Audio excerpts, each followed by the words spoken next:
Welcome to the Grand Canyon of West Bengal.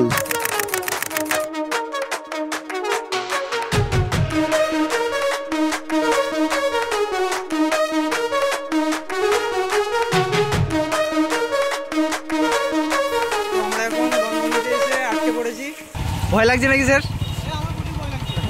নমস্কার বন্ধুরা, আজকে আবার একটা নতুন ভিডিওতে আপনাদেরকে স্বাগত। আজকে আমি যাচ্ছি পশ্চিম মেদিনীপুর জেলার গড়বেতা শহরের কাছাকাছি একটা বিখ্যাত জায়গা গনগনি, যাকে বেঙ্গল গ্র্যান্ড ক্যানিয়ন বলা হয় বা বাংলার গ্র্যান্ড ক্যানিয়ন বলা হয়। তো চলুন বন্ধুরা, আজকে আমার ভিডিওতে সঙ্গে জুড়ে থাকুন।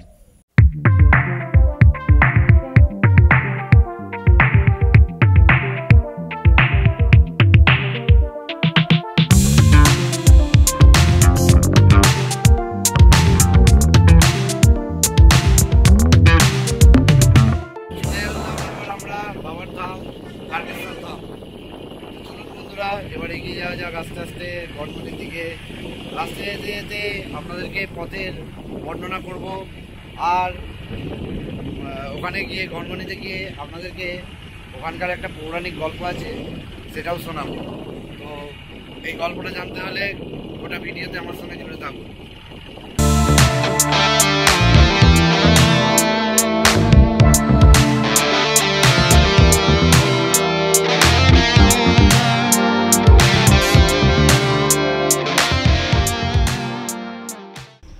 এবার আমরা এখান থেকে এগোচ্ছি আরামবাগের পথে। চলুন, কথা হবে রাস্তায় যেতে যেতে। আর এত পথ যাওয়ার জন্য অবশ্যই গাড়িতে পেট্রোলটা ভরতে হতো, তাই গাড়িতে পেট্রোলটা ভরে নিলাম।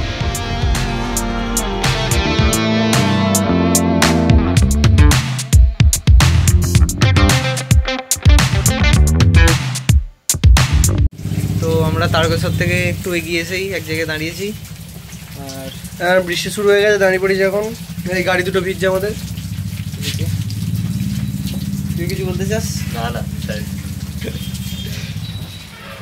আচ্ছা, এই প্রসঙ্গে বলে রাখি, আপনারা কলকাতা থেকে আসবেন কি করে এইখানে।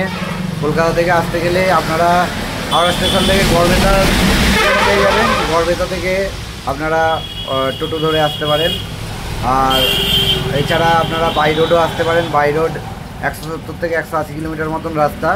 এই রাস্তা আপনারা আসতে আপনাদের সময় লাগবে 4.5 থেকে 5 ঘন্টা। তো একদিন এসে অবশ্যই ঘুরে যাবেন, জায়গাটা দেখবেন। আর বৃষ্টিও থামতে শুরু হয়েছে, তো কিছুক্ষণের মধ্যে আমরা এবার বেরো যাবো, আমাদের জার্নি কন্টিনিউ করবো।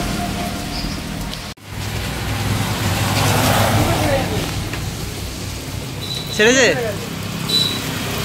বেরোনো যাবে? ঠিক আছে, 5 মিনিটের ছোট বৃষ্টি ব্রেকের পর আবার জার্নি কন্টিনিউ করা হচ্ছে। সবাই রেডি, তো যাওয়া যাক।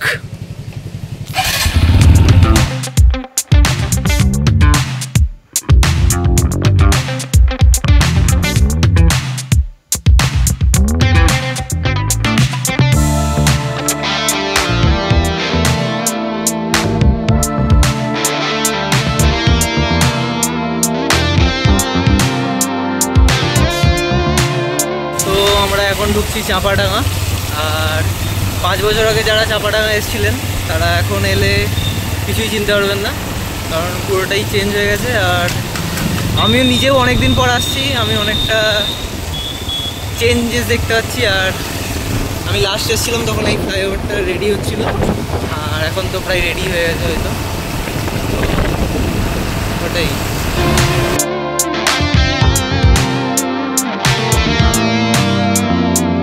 এখন আমরা বেরোচ্ছি দামোদর নদী, যাকে বাংলার দুঃখ বলা হয়, সেই দামোদর নদী আমরা পেরিয়ে এলাম।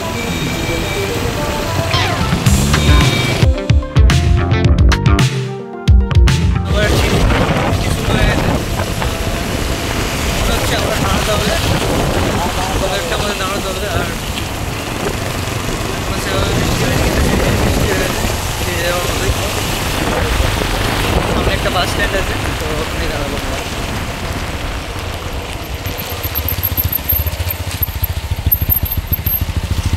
এখানে পিসির ছবি দেখতে পেয়েছি। পিসির নাক দিয়ে চিকেন বেরোচ্ছে। মাঝি হাই হ্যালো করলে এটা থাকবে না ভিডিও।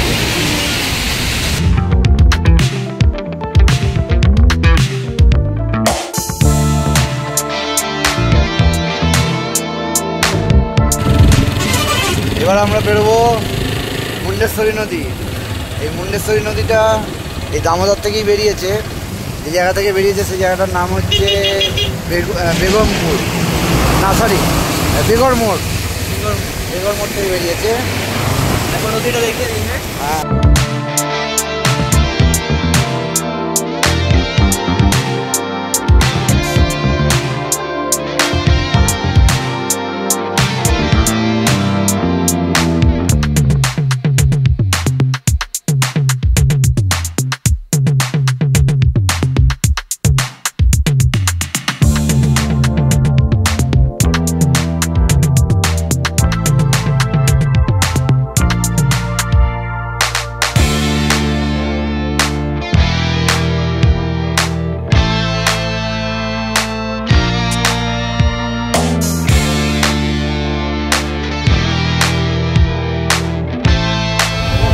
এখন আমরা এসে পৌঁছলাম মায়াপুর।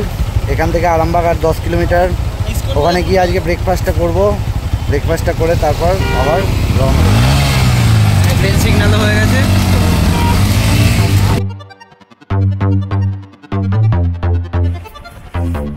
আমরা এখন গনগনির জায়গায় দীঘা চলে এসেছি। রাস্তা দিয়ে দেখা যাচ্ছে এই তো আমরা দীঘার উপর দিয়ে বেরোচ্ছি এখন।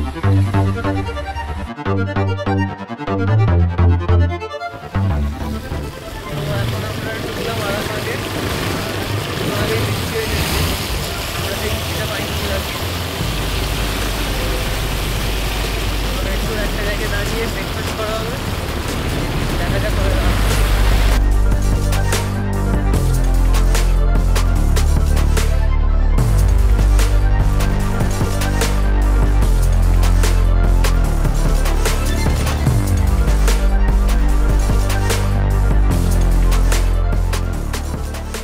তো সামনে অজয় নদী আসছে।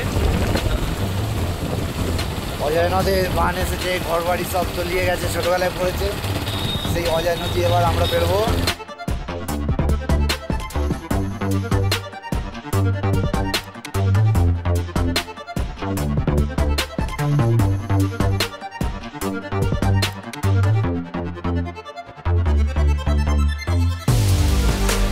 আমরা এখন চলে এসেছি আরামবাগে।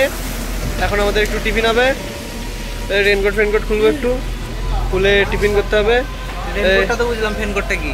ফেনকোটটা একটা জিনিস আছে, দেখাবো পরে পরে। এখানে এরা আছে, এই কোথায় পালাচ্ছে, এইখানে আছে আমাদের মাস্টার মশাই ভেতরে ঢুকেছে। আমাদের এখন খাবার চলে এসেছে। এই দেখো টিফিন বোর্ড বলছো, খেয়ে নিয়ে তারপরে আবার জার্নি কন্টিনিউ করাবো। পয়সা তো চেয়ে বসো তো, চেয়ে বসো। এই হচ্ছে আমাদের ব্রেকফাস্ট। আর মাঝি ভাই খেতে ব্যস্ত। বরফি বেড়া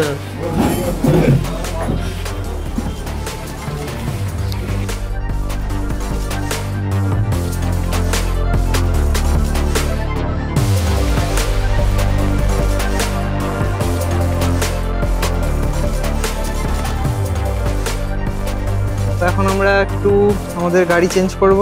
সায়ক যাবে স্যারের সাথে আর আমি যাব মাঝির সাথে। আর স্যার এখনও কতক্ষণ রাস্তা বাকি? আর মোটামুটি 80 কিলোমিটার মতন বাকি আছে। তো আমরা 50 কিলোমিটার মতন চলেই এসেছি। হ্যাঁ, 80 নয় 70 কিলোমিটার মতন বাকি আছে। আচ্ছা। তো ঘন্টা দেড়েক লাগবে আশা করি। আর দেখা যাক কতক্ষণ লাগে। রাস্তায় যেতে যেতে আপনাদেরকে এই প্রকৃতির রূপ শোভা অনুভব করাবো। আর যেতে যেতে অনেক কাজু বাদামের গাছ দেখতে পাবেন, সেগুলোও দেখবেন। তো চলুন যাওয়া যাক।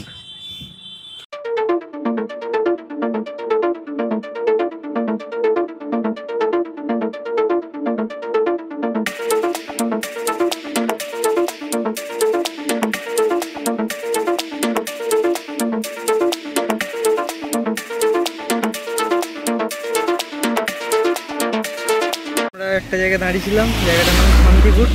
আমরা এই রেনকোট সব খোলার জন্য দাঁড়িয়েছিলাম। আর একটা জিনিস দেখলাম, এখানে শ্রী রামকৃষ্ণ আশ্রম আছে। এই যে এদিক দিয়ে রাস্তা চলে যাচ্ছে, রাস্তাটাও সুন্দর আর এদিকে পরিবেশটাও সুন্দর।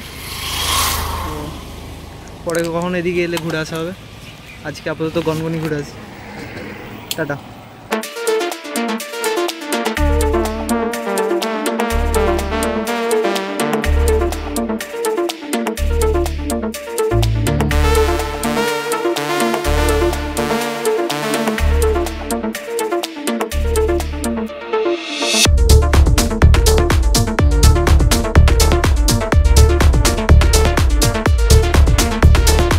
জায়গায় দাঁড়িয়েছি, আর গুগল ম্যাপ আমাদেরকে দেখাচ্ছে যে এই নদীটা পার করে আমাদেরকে ওপারে যেতে হবে।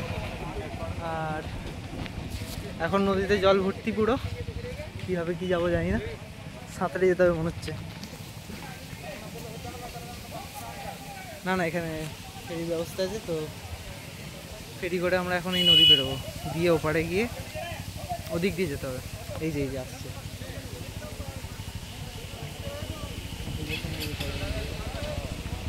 আলাদা এক্সপিরিয়েন্স, মজা লাগছে ব্যাপারটা দেখে।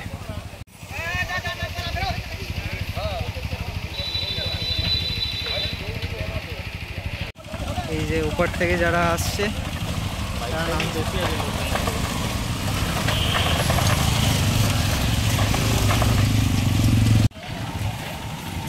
ভয় লাগছে নাকি স্যার?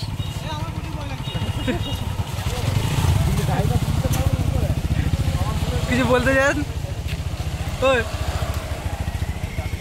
ভয় লাগেনি তো? এই যে এখন উপরে উঠে যাবো।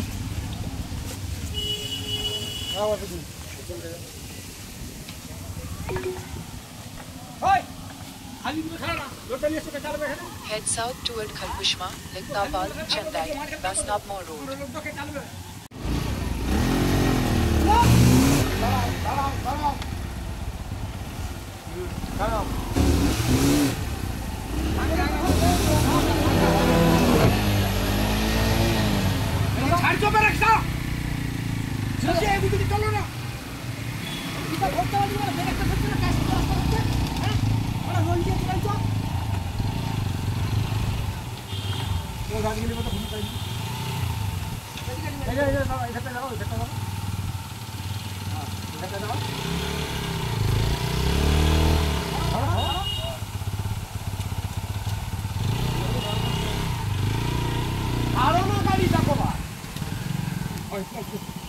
এখন একজন বাকি আছে আসতে আমাদের, ওই দূরে আছে, ওই দূরে আছে।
বন্ধ করো, থাক একটা দুকোড়া বলতে দেয়নি।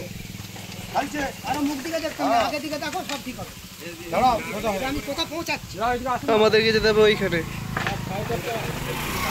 গুড়াপ থেকে, মানে হুগলি থেকে গনগনি যাচ্ছি, আর গুগল ম্যাপ দেখে আসছিলাম, ফার্স্ট টাইম আসছি, তো গুগল ম্যাপ আমাদেরকে এই রাস্তাটা দেখিয়েছে। মাঝি কেমন লাগছে? মাঝি কেমন লাগছে? ভয় লাগছে প্রচুর, ভয় লাগছে, ভয় লাগছে স্যার। কেমন লাগছে? ভয় লাগছে।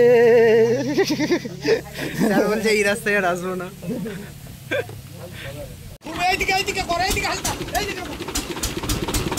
মাঝি রাম রাম রাম রাম রাম রাম রাম।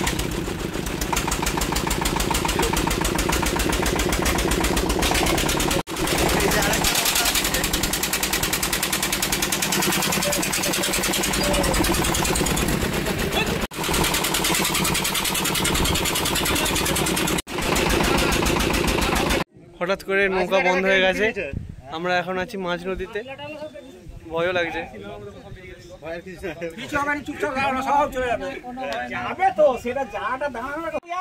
কেমন লাগছে বন্ধ হয়ে যাওয়ার পর? এখানে গাড়িটা ঠিক করছে, নিচ থেকে ঠিক করছে। কাল করেছে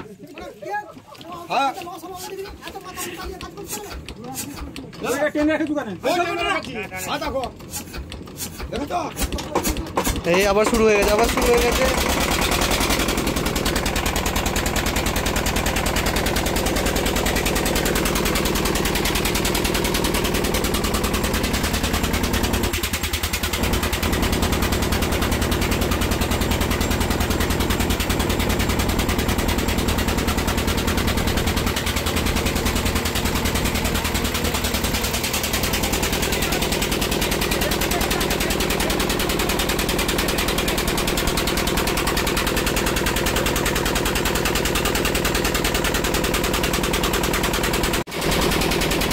আমরা এখন চলে এসেছি নামবো নৌকা তুলছে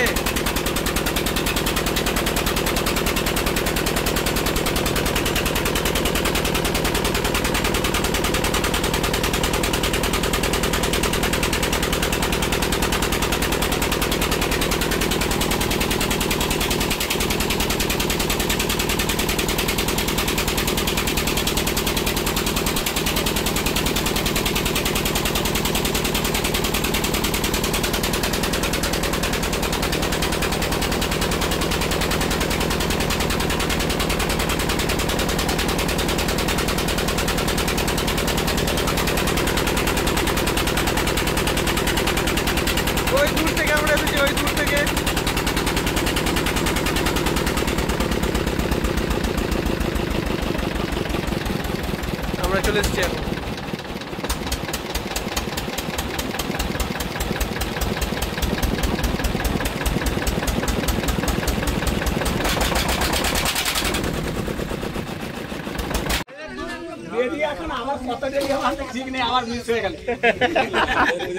আরেকবার বাঁধলে আবার যাবে দেরি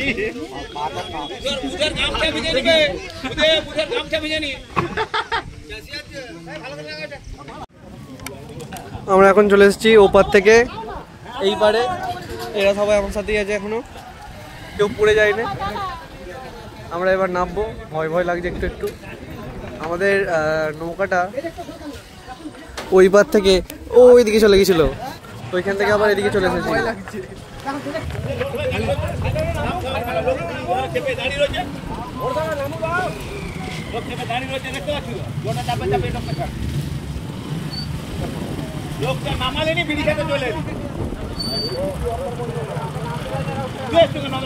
আমাদের মাস্টার বাবু নামছে এই আমাদের স্যার চলে এসছে পিছনে সায়ক আছে ঠেলে ঠেলে নিয়ে যাচ্ছে স্যারকে দেখি বলবে সাকসেস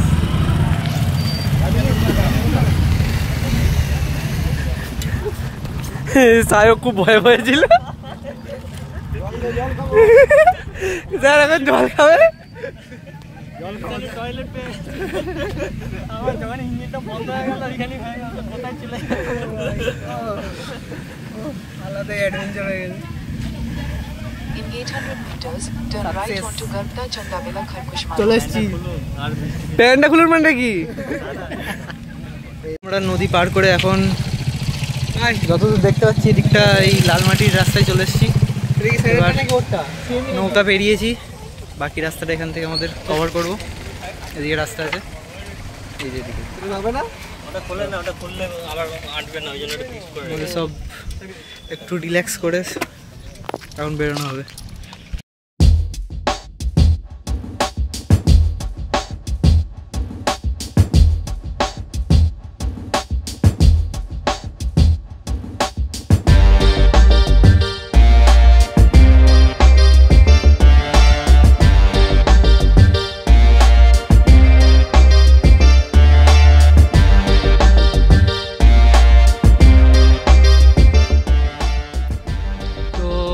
প্রায় পৌঁছেই গেছি এই যে বর্ধমানের রাস্তা লালমাটির রাস্তা মোড়ামের রাস্তা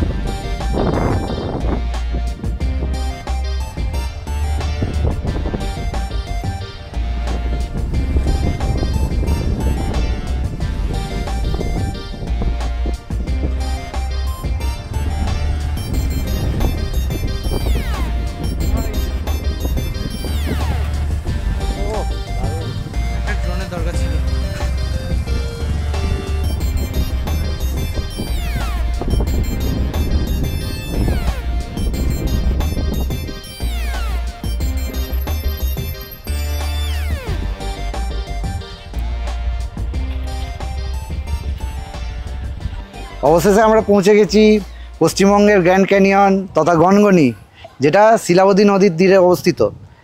এই শিলাবতী নদীর ক্ষয়কার্যের ফলেই এই ভূমিরূপটি সৃষ্টি হয়েছে এখানের। আর কথিত আছে যে এখানে ভীম আর বকাসুর নামে রাক্ষসের সঙ্গে যুদ্ধ হয়েছিল, সেই যুদ্ধ এইখানেই সংগঠিত হয়েছিল, তাই জন্য এই জায়গাটা বিখ্যাত। আপনাদেরকে বলেছিলাম যে পৌরাণিক কাহিনীটি শোনাবো, সেটাই হচ্ছে এখানকার এই পৌরাণিক কাহিনী।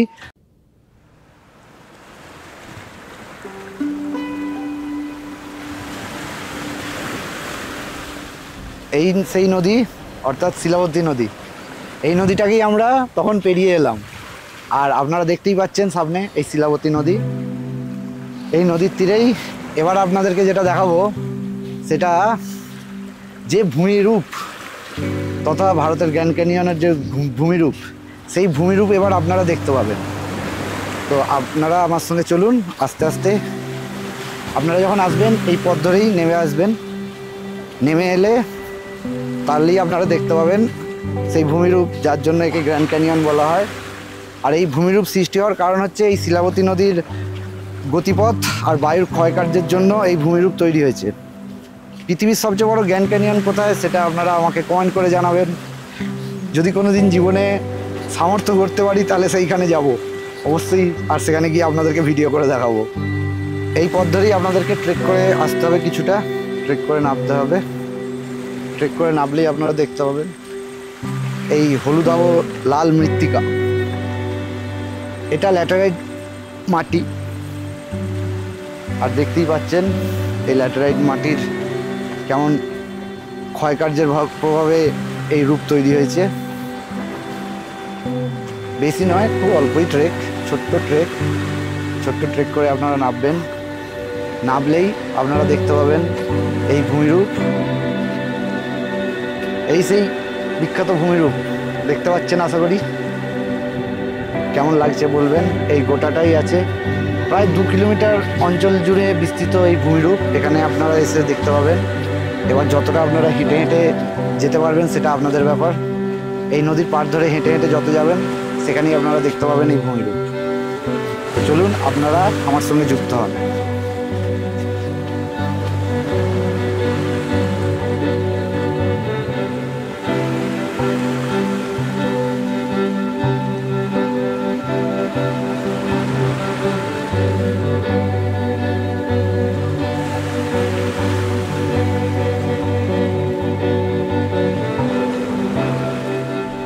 আমরা আস্তে আস্তে একটুখানি হেঁটে হেঁটে আরও এগিয়ে যাওয়ার চেষ্টা করছি।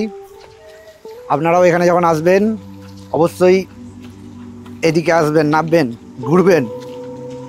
জীবন একটাই, এই একটা জীবনে যত পারবেন ঘুরে নেবেন।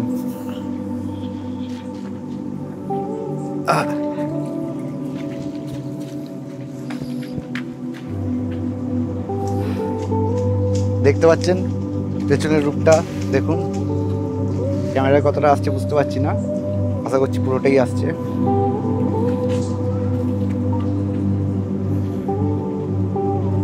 তো ব্লগ কেমন লাগছে অবশ্যই কমেন্ট করে জানাবেন, আর জায়গাটা কেমন লাগছে সেটাও জানাবেন।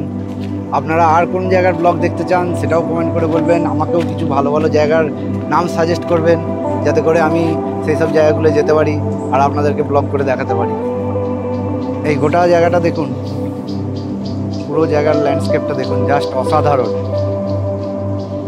আমার পশ্চিমবঙ্গ সরকারের কাছে অনুরোধ, এইসব জায়গাগুলোর জন্য একটুখানি ব্যবস্থা করুন, তাহলে অনেক পর্যটক এখানে আসতে পারে। আর এই জায়গাগুলো খুবই সুন্দর জায়গা, মানুষ একবার ছেড়ে দুবার আসবেই আসবে। আপনারা অবশ্যই ব্যবস্থা করুন, এই বলতে চাই।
যাওয়ার কোনো রাস্তা নেই, এদিকে মাঝি আছে আর এদিকে আমি আর দাঁড়িয়ে আছি। কী করে বাড়ি যাবো জানি না, দেখা যাক। বাড়ি গেলে তাহলে ব্লগ পোস্ট করা যাবে। মাঝি টাটা দে রে, টাটা দে। এরপর আমরা উপরে ওখানে উঠে চলে এসেছি। হ্যাঁ, সবাই ভিজে গেছে। এই একটু রক্তদান করে দিয়েছে, তো এখন একটু খেতে হবে, প্রচুর হাঁপিয়ে গেছি। এই ছেলেটাও আছে আমার সাথে। আপনাদেরকে এই প্রসঙ্গে বলে রাখি, সূর্যাস্তের সময় অবশ্যই এই জায়গাটায় এসে কিছুক্ষণ অপেক্ষা করবেন, আর এখানের দৃশ্যটা আপনারা উপভোগ করবেন। আজকে ওয়েদার খারাপ, তাই আপনাদের আমি এই দৃশ্যটা ক্যামেরাতে ধরাতে পারছি না, তো আপনারা অবশ্যই এখানে অপেক্ষা করে তারপর এখান থেকে বেরোবেন। এই যে আমরা এখানে টিকিট কেটে ঢুকলাম, টিকিট মূল্য 5 টাকা করে। আর এখানে মানে এটা কি জায়গা? আর এটা হচ্ছে এখানে ওয়াচ টাওয়ার আছে, রিসর্ট আছে, আর এখানে আপনারা এসে খাওয়া দাওয়া করতে পারবেন। তো আপনারা যারা আসবেন অবশ্যই এখানে দেখবেন খাওয়া দাওয়া করে, আর আপনাদের খাওয়ার দাওয়ার রিভিউ আমি করে দেখাচ্ছি কীরকম খাওয়ার দাওয়ার। তো আমার সঙ্গে চলুন। টয়লেট ফেসিলিটি আছে এখানে ভেতরে টয়লেট ফেসিলিটিও আছে। আমি ক্যামেরাম্যানকে বলবো ক্যামেরাটা ফোকাস করো। এই যে এদিকে আবার এদিকে মেঘ ধরছে আকাশে, তো আমরা তাড়াতাড়ি পালাই, ভিজে গেছি পুরো। আমরা চেষ্টা করবো। স্যার আমি সবাই ভিজে গেছে। টাটা। তো এখন আমরা সবাই খাওয়া দাওয়া করতে এসেছিলাম রাসনা বিলাস বলে একটা রেস্টুরেন্টে, এখানেই। আর আমাদের 4টে চিকেন থালি অর্ডার দেওয়া হয়েছে। তো এখন খেয়ে দিয়ে তারপর ওয়াচ টাওয়ারে যাবো, তারপরে দেখা যাক কীরকম কী ভিউ পাওয়া যায়, কারণ আবার মেঘলা করে আছে, জানি না কী হবে। আকাশও ডাকছে। তো আপাতত খাওয়া দাওয়া করি, ভিজে গেছি, গাটা শুকাই, তারপর আবার ব্লগ বানানো হবে। তো এখানে যারা আসবেন ভাবছেন, আগে থেকে এখানে ফোন করে এদেরকে জানিয়ে দেবেন কি খাবেন না খাবেন, সেই মতো তারা এখানে খাবার রেডি করে রাখবে। আর এখানে আপনাদেরকে আমি মেনু কার্ডের ছবিটা দেখাচ্ছি। তো এই হচ্ছে রসনা বিলাস। এখানে আইটেম অনেক কিছুই আছে, আপনারা দেখতে পাচ্ছেন। তো এখন যেহেতু আমরা আগে থেকে কিছু অর্ডার করে রাখিনি, তাই আমাদের এখানে শুধু অপশান হিসাবে থালি পড়ে আছে। তো আমরা এখানে শুধু এখন থালি পাবো। আর এনাদের কন্ট্যাক্ট নাম্বার আমি আপনাদেরকে দিয়ে দেবো, তো যখন আসবেন অবশ্যই কন্ট্যাক্ট করে আসবেন, তাহলেই ভালো হয়। এখন আমাদের খাবার চলে এসেছে, চিকেন থালি, ভাত, আলু ভাজা, পটল আলুর তরকারি, পেঁয়াজ, পাতিলেবু, এদিকে চিকেন, আর এখন আমাদের ডাল দিয়ে দিচ্ছে। ফোন নাম্বারটা দিয়ে দেবেন, ফোন নাম্বারটা কীভাবে কন্ট্যাক্ট করবো এখানে। তো এখন খাওয়ার জন্য এরা সবাই রেডি আছে। ভিডিও বানাচ্ছি, আমি খেতে পাচ্ছি, আমার একটু কষ্ট হচ্ছে। স্যার খাবার কেমন বুঝছেন? আমার ভালোই আছে। তো আমরা যে থালিটা নিয়েছি সেখানে দিয়ে আছে, ভাত দিয়েছে, ডাল দিয়েছে, আলু ফ্রাই দিয়েছে, পটল আলুর তরকারি দিয়েছে, আর চিকেন আছে। তো এত দূর এসে এত দূর মানে একটা ফাঁকা জায়গায় এরকম খাবার পাওয়া মানে ঠিকই আছে, আর দাম অনুযায়ী স্বাদও ঠিক আছে। তো এরপর খাওয়া দাওয়া কমপ্লিট করে নিয়ে তারপর আবার ব্লগ বানাবো। ঠিক আছে মাঝি? হ্যাঁ, আপেল। আমরা এই দাদার কাছেই আজকে খেলাম। তো দাদার কাছ থেকে একটুখানি জানবো যে এখানে থাকার খরচা কীরকম। দাদা যদি একটু বলেন। থাকার খরচা হচ্ছে আপনার হচ্ছে 3,500 টাকা হচ্ছে আপনার এসি, নন এসি 3, আর ডরমেটারি হচ্ছে 500 টাকা বেড, মানে 10 জন 5,000 টাকা ফুল প্যাকেজ। আর এটা হচ্ছে 4,000 টাকা। থাকার ব্যবস্থা খুবই ভালো, আর আপনার সিকিউরিটি গার্ড সব কিছু সবই ভালো, খাওয়া দাওয়া ভালো আমার এখানে গনগনিতে। এখানে খাওয়া দাওয়া আমরা করলাম, খাওয়া দাওয়া অবশ্যই খুবই ভালো। তো আপনারা যারা আসবেন অবশ্যই এখানে এসে খাওয়া দাওয়া করবেন। ধন্যবাদ। Thank you, thank you. এখানে খাওয়া দাওয়া করলাম, এবার আমরা খাওয়া দাওয়া করে যাবো ওয়াচ টাওয়ারের দিকে। ওয়াচ টাওয়ারটা ওদিকে আছে। ওয়াচ টাওয়ার থেকে কী কী দেখা যাচ্ছে চলুন আপনাদেরকে গিয়ে দেখাই।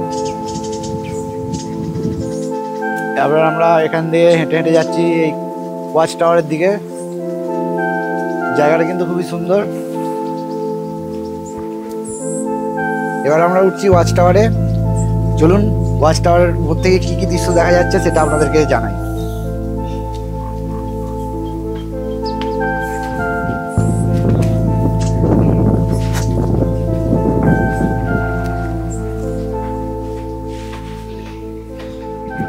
আমরা ওয়াচ টাওয়ারের উপর উঠে এলাম। এবার এই ওয়াচ টাওয়ার থেকে কতটা কি দেখা যাচ্ছে সেই ভিউটা আপনারা একবার গ্রহণ করুন।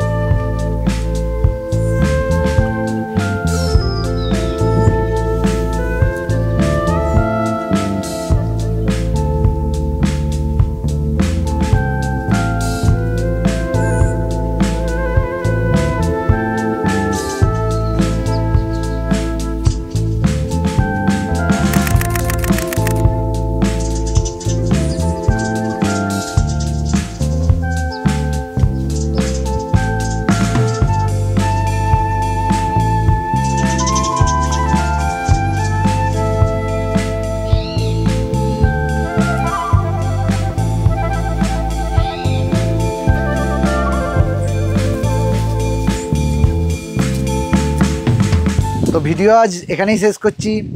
ভিডিও কেমন লাগলো, গোটা জার্নিটা কেমন লাগলো অবশ্যই আপনারা কমেন্ট করে জানাবেন। আর ভালো লাগলে অবশ্যই লাইক করে দেবেন, আর চ্যানেলটাকে সাবস্ক্রাইব করতে কিন্তু ভুলবেন না। আর কিছু যদি জিজ্ঞাসা থাকে অবশ্যই কমেন্ট করে জানাবেন। আর এখানকার যেখানে আমরা খেলাম দিলাম তার ডিটেলস ডিসক্রিপশান বক্সে দিয়ে দেবো। Thanks for watching.